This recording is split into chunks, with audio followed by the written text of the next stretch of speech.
शुक्लाम्बरधरम् विष्णुम् शशिवर्णम् चतुर्भुजम् प्रसन्नवदनम् ध्यायेत् सर्वविघ्नोपशान्तये व्यासम् वसिष्ठनप्तारम् शक्तेः पौत्रमकल्मषम् पराशरात्मजम् वन्दे शुकतातम् तपोनिधिम् व्यासाय विष्णुरूपाय व्यासरूपाय विष्णवे नमो वै ब्रह्मनिधये वासिष्ठाय नमो नमः अविकाराय शुद्धाय नित्याय परमात्मने सदैकरूपरूपाय विष्णवे सर्वजिष्णवे यस्य स्मरणमात्रेण जन्म संसारबन्धनात् विमुच्यते नमस्तस्मै विष्णवे प्रभविष्णवे ॐ नमो विष्णवे प्रभविष्णवे श्रीवैशम्पायन उवाच श्रुत्वा धर्मानशेषेण पावनानि च सर्वशः युधिष्ठिरः शान्तनवम् पुनरेवाभ्यभाषत युधिष्ठिर उवाच किमेकम् दैवतम् लोके किम् वाप्येकम् परायणम् सुवन्तः कङ्कमर्चन्तः प्राप्नुयुर्मानवा शुभम् को धर्मः सर्वधर्माणाम् भवतः परमो मतः किम् जपन्मुच्यते जन्तुर्जन्म संसारबन्धनात् श्रीभीष्म उवाच जगत्प्रभुम् देवदेवमनन्तम् पुरुषोत्तमम् सुवन्नाम सहस्रेण पुरुषस्तततोत्थितः तमेव चार्चयन् नित्यम् भक्त्या पुरुषमव्ययम् ध्यायम् स्तुवन्नमस्यम् च यजमानस्तमेव च अनादिनिधनम् विष्णुम् सर्वलोकमहेश्वरम् लोकाध्यक्षम् स्तुवन्नित्यम् सर्वदुःखातिगो भवेत् ब्रह्मण्यम् सर्वधर्मज्ञम् लोकानाम् कीर्तिवर्धनम् लोकनाथम् महद्भूतम् सर्वभूतभवोद्भवम् एष मे सर्वधर्माणाम् धर्मोऽधिकतमो मतः यद्भक्त्या पुण्डरीकाक्षम् स्तवैरच्चेन्नरः सदा परमम् यो महत्तेजः परमम् यो महत्तपः परमम् यो महद्ब्रह्म परमम् यः परायणम्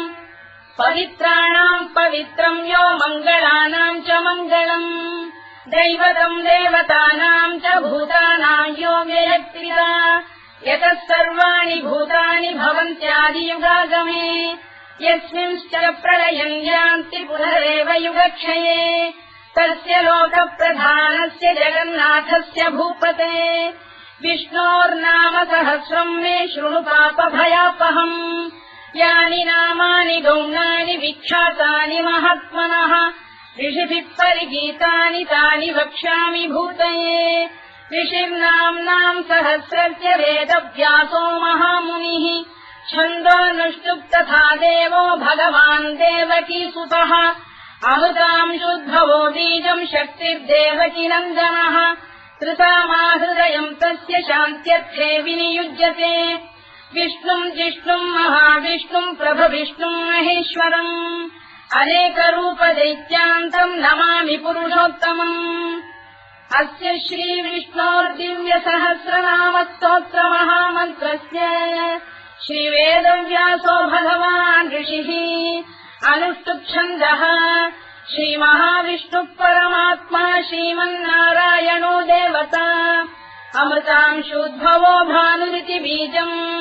देवकी नन्दन श्रेष्ठेति शक्तिः उद्भवः क्षोभणो देव इति परमो मन्त्रः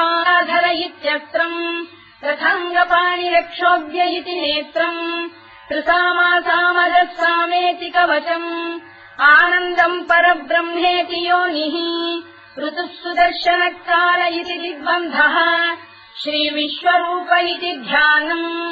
श्रीमहाविष्णुप्रीत्यर्थे सहस्रनाम जपे विनियोगः ध्यानम् क्षीरोदङ्गप्रदेशे शुचिमणिविलसत्सैकते मौक्तिकानाम् मालाक्लुप्तासनस्थस्फटिकमणिनिभैर्मौक्तिकैर्मण्डिताङ्गः शुभ्रैरभ्रैररभ्रैरुपरि विरचितैर्मुक्तपीयूषवर्षैः आनन्दीनः पुरीयादरिनलिन गदा शङ्खपाणिर्मुकुन्दः भूः पादौ यस्य नाभिर्विहरसुरनिलश्चन्द्रसूर्यौ च नेत्रे कर्णावाशा शिरोद्यौर्मुखमपि दहनो यस्य वास्तेयमब्धिः अन्तस्थम् यस्य विश्वम् सुरनरखगो भोगि गन्धर्वदैत्यैः चित्रम् रम्यते तम् त्रिभुवन वपुषम् विष्णुमीशम् नमामि। ॐ नमो भगवते वासुदेवाय। शान्ताकारम् भुजगशयनम् पद्मनाभम् सुरेशम् विश्वाधारम् गगनसदृशम् मेघवर्णम् शुभाङ्गम् लक्ष्मीकान्तम् कमलनयनम् योगिहृध्यानगम्यम् वन्दे विष्णुम् भवभयहरम् सर्वलोकैकनाथम्। मेघश्यामम् पीतकौशेयवासम् श्रीवत्साङ्कम् कौस्तुभोद्भासिताङ्गम् पुण्योपेतम् पुण्डरीकायताक्षम् विष्णुम् वन्दे सर्वलोकैकनाथम्। नमः समस्तभूतानामादिभूताय भूभृते अनेकरूपरूपाय विष्णवे प्रभविष्णवे सशङ्खचक्रम् सकिरीटकुण्डलम् सपीतवस्त्रम् सरसीरुहेक्षणम् सहारवक्षस्थलशोभिकौस्तुभम् नमामि विष्णुम् शिरसा चतुर्भुजम्। छायायाम् पारिजातस्य हेमसिंहासनोपरि आसीनमम्बुदश्याममायताक्षमलङ्कृतम् चन्द्राननम् चतुर्बाहुम् श्रीवत्साङ्कितवक्षसम् रुक्मिणी सत्यभामाभ्याम् सहितम् कृष्णमाश्रये।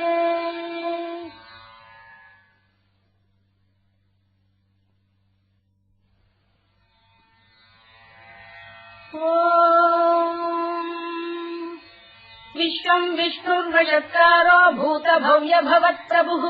भूतभृद्भावो भूतात्मा भूतभावनः भूतात्मा परमात्मा च मुक्तानाम् परमागतिः अव्ययः पुरुषः साक्षी क्षेत्रज्ञोऽक्षर एव च योगो योगविदाम् नेता प्रधानपुरुषेश्वरः नारसिंहवपुः श्रीमान् केशवः पुरुषोत्तमः सर्वः शिवस्थाणुर्भूतादिर्निधिरव्ययः सम्भवो भावनो भक्ता प्रभव प्रभुरीश्वरः स्वयम्भूः शम्भुरादित्यः पुष्कराक्षो महास्वनः अनादिनिधनो धाता विधाता धातुरुत्तमः अप्रमेयो ऋषिकेशः पद्मनाभोऽमरप्रभुः विश्वकर्मा मनुस्पष्टा स्थविष्ठस्थविरो ध्रुवः अग्राह्यः शाश्वतः कृष्णो लोहिताक्षप्रदर्दनः प्रभूतस्त्रिकतुर्धाम पवित्रम् मङ्गलम् परम् ईशानप्राणदप्राणो ज्येष्ठः श्रेष्ठः प्रजापतिः हिरण्यगर्भो भूगर्भो माधवो मधुसूदनः ईश्वरो विक्रमी धन्वी मेधावी विक्रमक्रमः अनुत्तमो दुराधर्षः कृतज्ञः कृतिरात्मवान् सुरेशः शरणम् शर्म विश्वरेता प्रजाभवः अधः संवत्सरो व्यालप्रत्ययः सर्वदर्शनः अजः सर्वेश्वरः सिद्धः सिद्धिः सर्वादिरच्युतः वृषाकपिरमेयात्मा सर्वयोगविनिसृतः वसुर्वसुमनः सत्यः समात्मा संविदः समः अमोघः पुण्डरीकाक्षो वृषकर्मा वृषाकृतिः रुद्रो बहुशिरा बभ्रुर्विश्वयोनिः शुचिश्रवाः अमृतः शाश्वतस्थाणुर्वरारोहो महातपाः सर्वगः सर्वविद्वानुर्विश्वरवित्कविः लोकाध्यक्षः सुराध्यक्षो धर्माध्यक्षः कृताकृतः चतुरात्मा चतुर्व्यूहश्चतुर्दंष्टश्चतुर्भुजः भ्राजिष्णुर्भोजनम् भोक्ता सहिष्णुर्जगदादिजः अनघो विजयो जेता विश्वयोनिः पुनर्वसुः उपेन्द्रो वामनः प्रांशुरमोघः शुचिरूर्जितः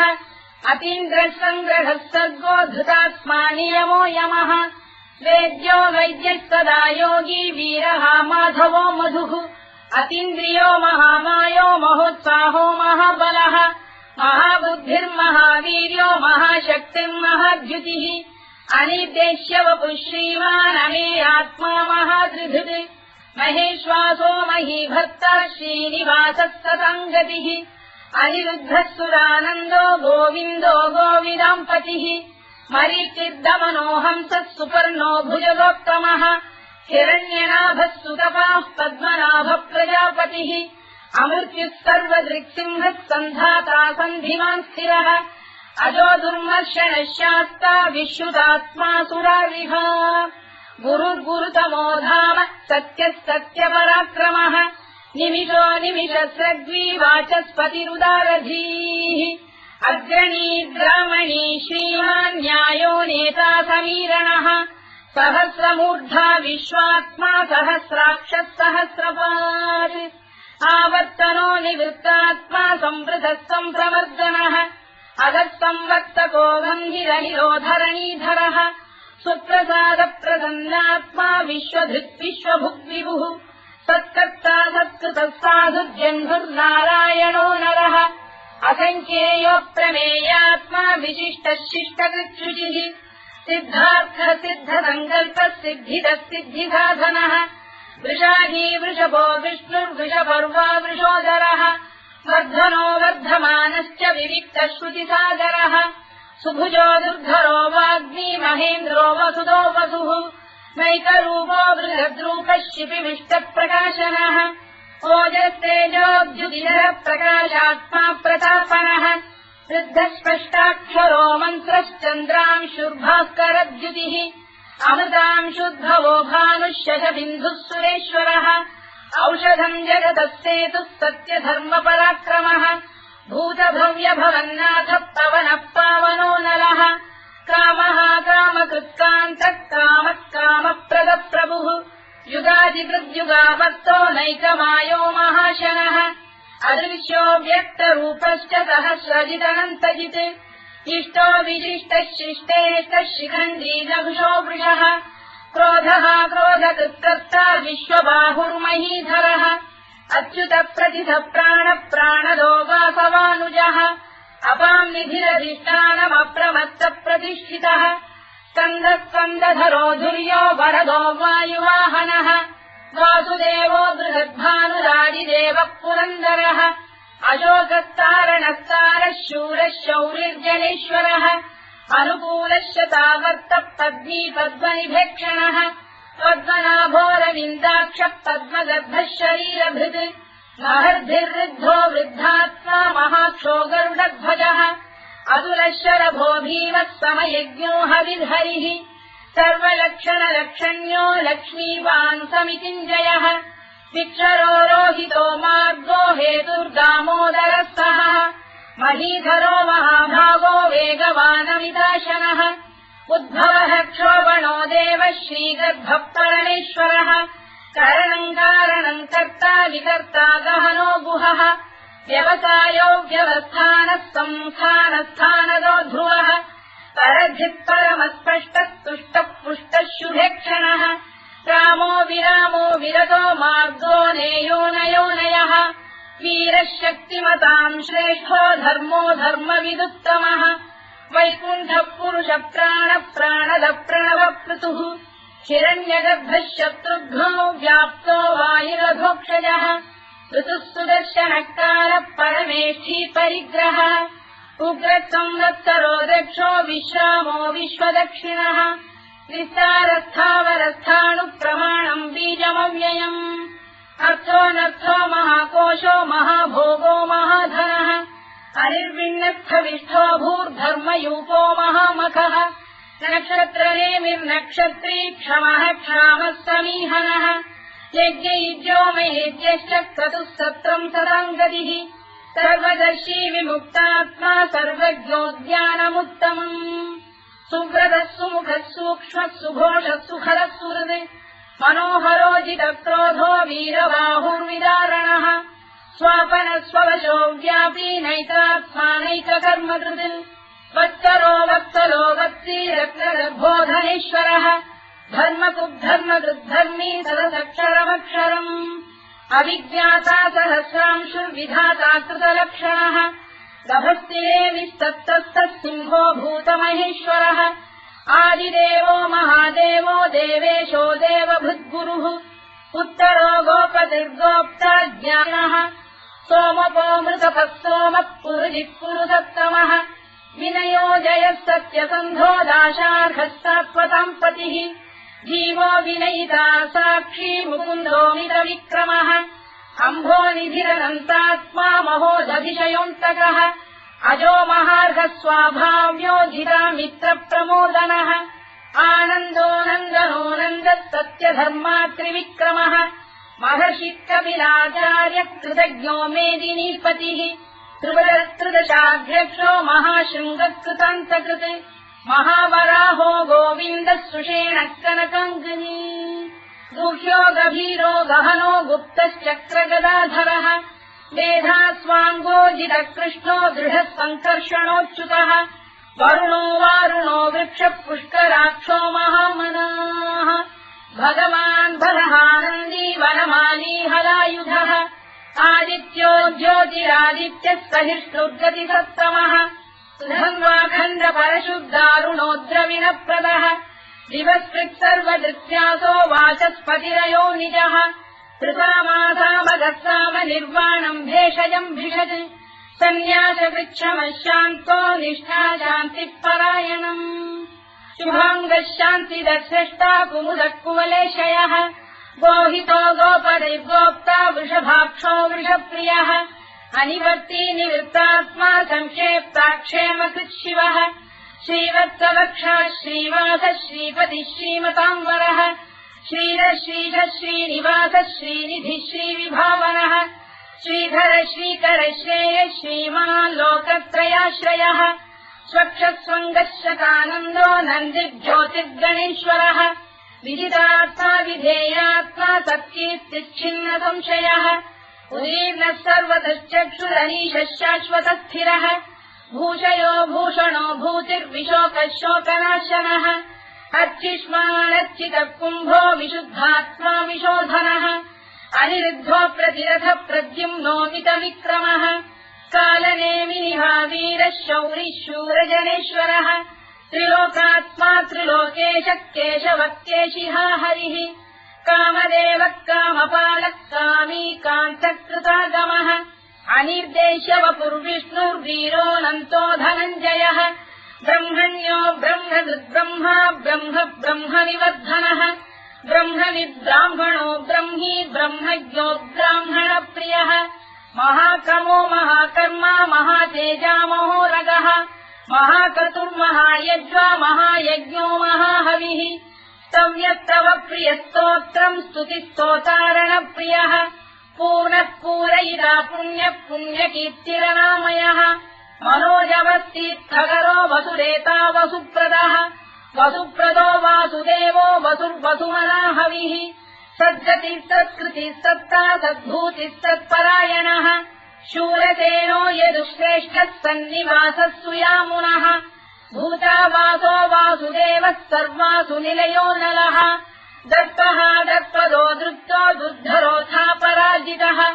विश्वमूर्तिर्महामूर्तिर्दीप्तमूर्तिरमूर्तिमान् अनेकमूर्तिरव्यक्तः शतमूर्तिः शताननः एकोनैकः सवक्तकिम् यत्तत्पदमनुत्तमम् लोकबन्धुर्लोकनाथो माधवो भक्तवत्सलः सुवर्णवर्णो हेमाङ्गो वराङ्गश्चन्दनाङ्गदी वीरः विषमः शून्यो घृताशीरजरश्चरः अमानी मानदो मान्यो लोकस्वामी त्रिलोकधृत् सुमेधा मेधजो धन्यः सत्यमेधाधराधरः तेजो वृषोऽद्युतिधरः सर्वशस्त्रभृताम्बरः प्रग्रहो निग्रहो व्यग्रो नैकशृङ्गो गदाग्रजः चतुर्मूर्तिश्चतुर्बाहुश्चतुर्व्यूहश्चतुर्गतिः चतुरात्मा चतुर्भावश्चतुर्वेदविदेकपात् समावर्तो निवृत्तात्मा दुर्जयो दुरतिक्रमः दुर्लभो दुर्गमो दुर्गो दुरावासो दुरारिः शुभाङ्गो लोकतारङ्गः सुतन्तु वर्धनः इन्द्रकर्मा महाकर्मा कृतकर्मा कृतागमः उद्भवः सुन्दरः सुन्दो रक्तनाभः सुलोचनः अल्पो वाजसनः शृङ्गी जयन्तः सर्वविद्ययी सुवर्णबिन्दुरक्षोभ्यः सर्ववागीश्वरेश्वरः महाह्रदो महागर्तो महाभूतो महानिधिः कुमुदकुन्दरकुन्दः पर्जन्यः पावनो निलः अमृताशोऽमृतवपुः सर्वज्ञः सर्वतोमुखः सुलभः सुव्रतः सिद्धः शत्रुजिच्छत्रुतापनः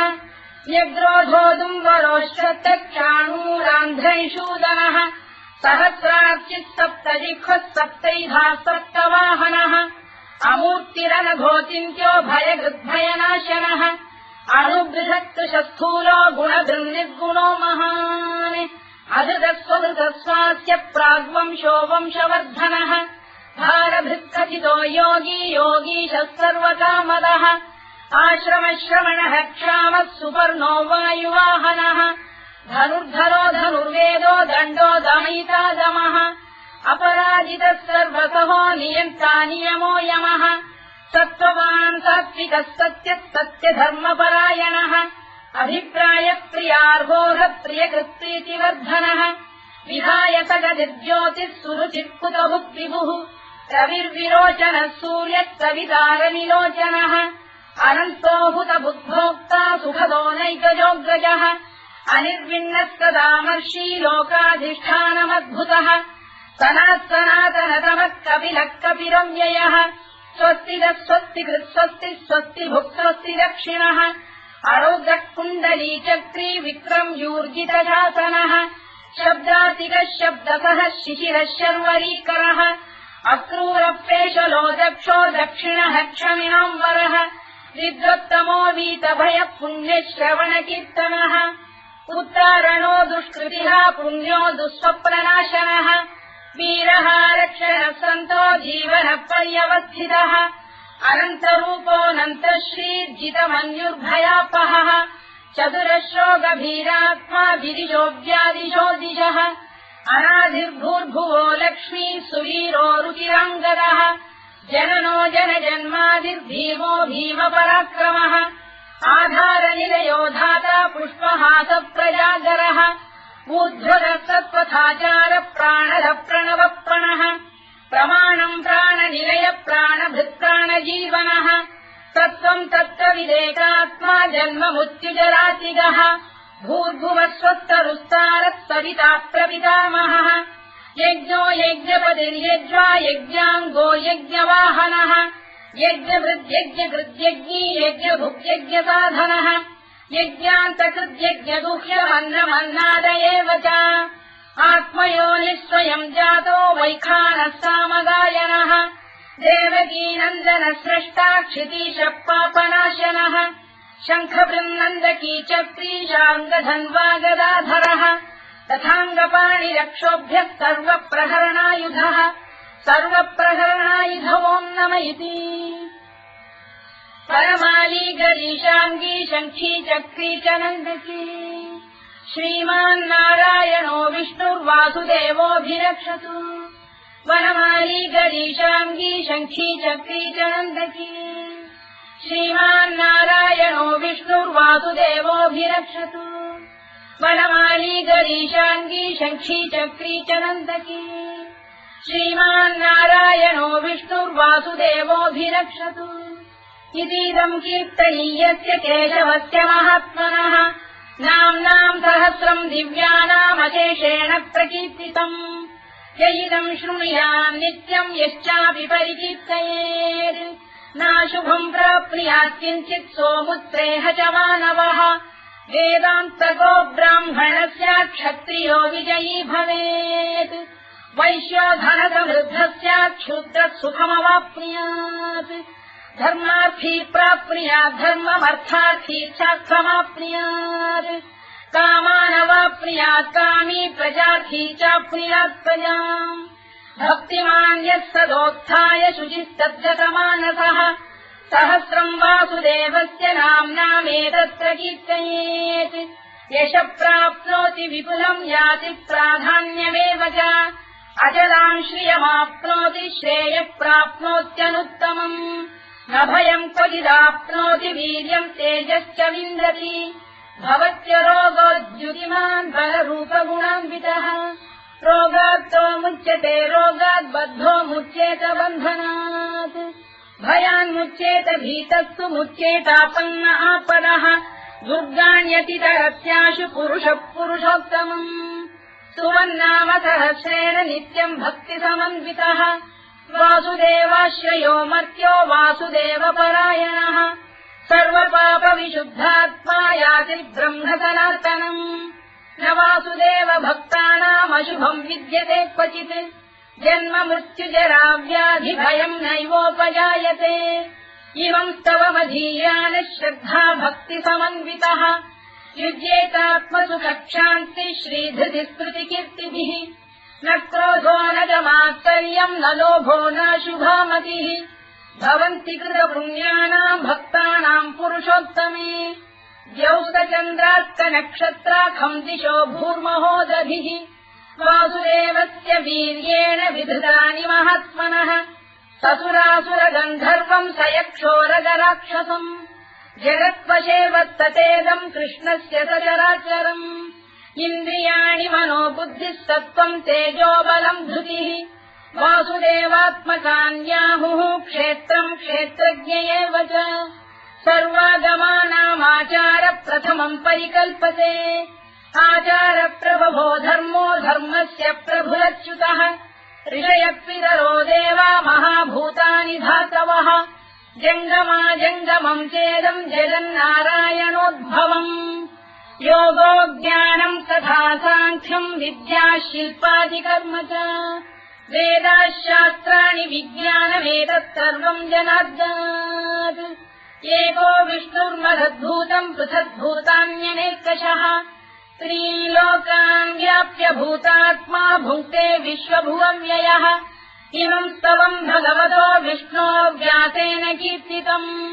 पठेद्य इच्छेत् पुरुषः श्रेयत् प्राप्तुम् सुखानि च विश्वेश्वरमजम् देवम् जगतः प्रभुमव्ययम् भजन्ति ये पुष्कराक्षम् न ते यान्ति पराभवम् ओन्नम इति अर्जुनोवाच पद्मपत्रविशालाक्ष पद्मनाभसुरोत्तम भक्तानामनुरक्तानाम् त्राता भव जनार्दन श्रीभगवानुवाच यो माम् नाम सहस्रेण स्तोतुमिच्छति पाण्डव सोऽहमेकेन श्लोकेन स्तुत एव न संशयोऽन्नम इति व्यासोवाच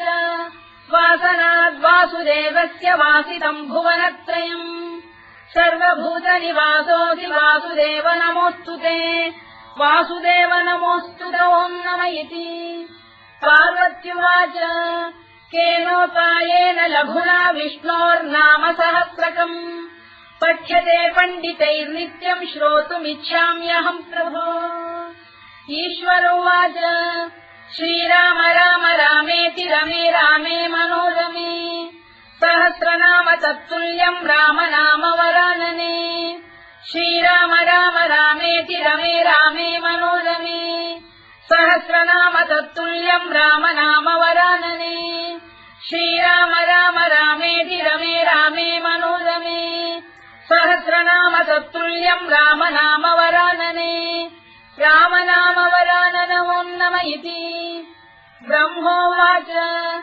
नमोऽस्त्वनन्ताय सहस्रमूर्तये सहस्रपादाक्षि शिरोरुबाहवे सहस्रनाम्ने पुरुषाय शाश्वते सहस्रकोटियुगधारिणे नमः सहस्रकोटियुगधारिणे नमोऽन्नम इति सञ्जय उवाच यत्र योगेश्वर कृष्णो यत्र पार्थो धनुर्धरः तत्र श्रीविजयो भूतिर्ध्रुवानीतिर्मतिर्मम श्रीभगवानुवाच अनन्याश्चिन्तयन्तो मां ये जनाः पर्युपासते तेषाम् नित्याभियुक्तानाम् योगक्षेमम् वहाम्यहम् परित्राणाय साधूनाम् विनाशाय च दुष्कृताम् धर्म संस्थापनार्थाय सम्भवामि युगे युगे आर्ता विषण्णाः शिथिलाश्च भीता घोरेषु च व्याधिषु वर्तमानाः संकीर्त्य नारायण शब्दमात्रम् विमुक्त दुःखाः सुखिनो भवन्तु